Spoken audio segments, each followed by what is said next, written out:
So last night was definitely a fun one for the Knicks. A lot of back and forth action. It feels weird that I didn't make a video after the game. I was just super sick, but we're back now talking about it. So essentially what happened is the Knicks, they were down 6 points and then they went on a huge 15-0 run, and then the Pelicans came back, and man, Trey Murphy hit some crazy deep threes. We also saw the 19-year-old Jeremiah Beers go for 21 points.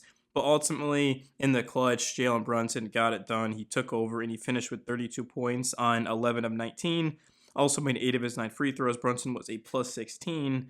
The Knicks also got good production out of their bench. Diawara was a plus 15. Mitch was a plus 11. And then Clarkson was a plus 11 as well. Alvarado continues to struggle, man. I mean, it's wild because his first 3 games, it looked like he was a championship level piece off of the second unit. But since then, it's just been a disaster. I mean, he's had a couple of good games, but I mean, to this point, the Knicks might want to just start giving Tyler Kolek another look. I mean, they don't really got much to lose. But in terms of Landry Shamet did not play again, dealing with an injury. It's not serious. I mean, the Knicks definitely can use him.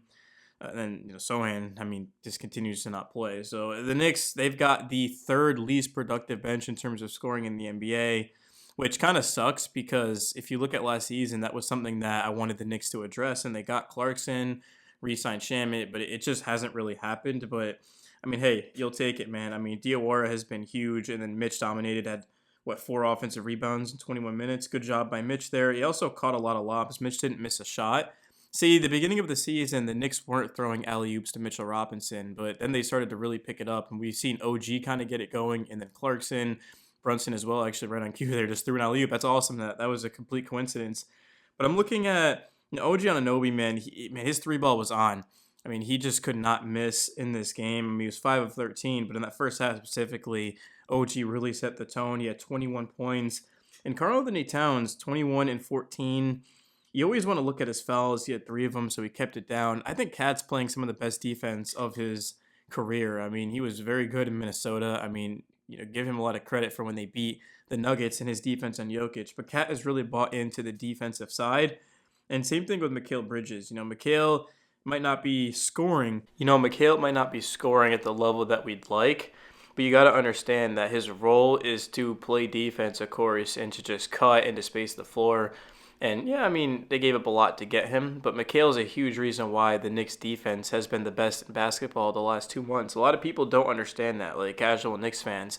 They didn't believe me when I shared the graphic that the last 2 months the Knicks are number 1 in defense. They're also second in net rating. So the Knicks are one of the best teams in the league, and the standings show that. I mean, currently they are the number 3 seed in the East, but they're tied with Boston. Now, Boston's ahead of them, the Knicks have the tiebreaker, but that's because the Celtics have lost a game less and won a game less, so it's kind of weird. But the Celtics play more games than the Knicks the rest of the way. Now, these two teams will play, I forget exactly which day it is, I think April 9th. If the Celtics win that game, it doesn't mean that all of a sudden if the Knicks and Celtics tie, then the Celtics get it because the Knicks have a better division record. So as long as the Knicks just basically tie the Celtics the rest of the way, they will get the 2 seed, which is absolutely critical. I mean, that would be massive for the Knicks because then all of a sudden they would have home court throughout the first 2 rounds. If the Pistons get upset, then the Knicks would have home court throughout the entire, of course, why don't I say AFC, bro? The East. The East standings. Oh my goodness, bro. Just that time of the day, I guess. But the next game for the Knicks is going to be Thursday against the Hornets. They're coming off of like a 40-point win against the Kings. The Hornets are electric, man. They love to shoot threes. They've got Knipple, LaMelo Ball. I mean, they've got guys that will just let it fly with no hesitation. I'm excited about that because typically when the Knicks play the Hornets, it's not even competitive. But this is a completely different Hornets team. I mean, they're currently 38 and 34. It's wild to see them over 500, but Charles Lee has them bought in. And they've got a hell of a team. And OKC on Sunday at OKC, which is a Sunday night basketball game. Houston. So the rest of the way is going to be fun for the Knicks. I mean, they've won 7 in a row. They're playing some high-level basketball. Man, the Knicks are 27 and 9 at home. I mean, that is one of the best home records in the league. I mean, who has a better record than that? The Pistons do. They're 27 and 8. OKC's 29 and 6, Spurs 28 and 7. So you can see like the elite of the elite, man, they just don't lose very frequently at home. And MSG is such an advantage because it seems like even when the Knicks are kind of in a tough spot, they're able to come back and win. Like the biggest one was, of course, was against the Houston Rockets. They came back in that fourth quarter. We also saw them come back against the Cavaliers. I mean, there's just been a lot of wild moments this season, and I need to see the Knicks honestly get a little bit more out of their bench because the defense is good right now. I like the ball movement. We know Brunson, what he brings in the clutch.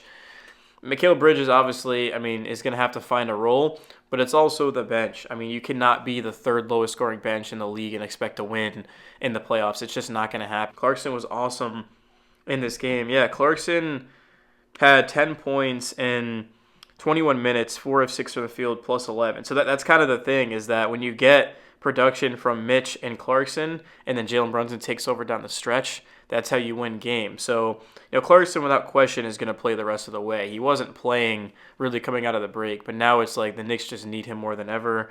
I would not be against bringing in Tyler Kolek a little bit more here. I think he can give the Knicks a lot with his playmaking and his three-point shooting. I know his defense isn't the best, but he makes everyone else around him better. And, man, Kolek would be huge for the Knicks just to give pressure off of Brunson. I also saw the Knicks have Mikal bring it up a couple of times. Brunson doesn't really need to be dribbling it up every single time, man. I mean, they're going to need him off the ball and getting into actions and things like that. Clarkson's just a crafty veteran. He can create off of the dribble. He's also an adept passer, throwing those lobs up to Mitch. The Knicks are just better when he's out there, man. He's not afraid of the big moment. Came to the Knicks, of course, took minimum to be here.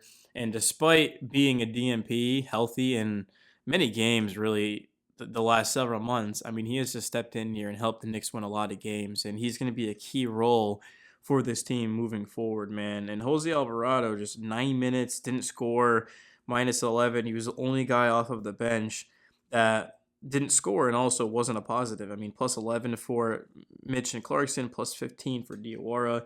He has got to get it going, man. I mean, the Knicks, it's not like they gave up much to get Alvarado, a couple of seconds, but he's supposed to be that piece, again, that just comes off the bench and is able to fill in a lot of the holes, especially when Brunson's not on the floor. But Alvarado just hasn't been very consistent, man. And no shame in this game, which is he's a huge piece off the bench. He's also started games this season. But the Knicks, I mean, they're elite when their 5 main guys start. OG, Cat, Hart, Mikal, and Brunson. And then in terms of the bench, man, I mean, Kolek, Sohan, I mean, Dye, I just wish that the Knicks could get more out of that unit, because I think that's the only weakness really for the Knicks. I mean, the defense is elite. You can't say that's a weakness anymore. I mean, I'll say 3-point shooting defensively continues to be a weakness, so I'll say that, and then also just the bench scoring. I mean, you look at the Rockets, Lakers, and Knicks. Those are the worst in order teams at scoring off of the bench. So the Knicks have got to pick that up, man. Until next time, my name is Knicks Film Room. I'd appreciate it if you could hit the like button, man. It would help me grow. And yeah, I'm out. Peace, boys.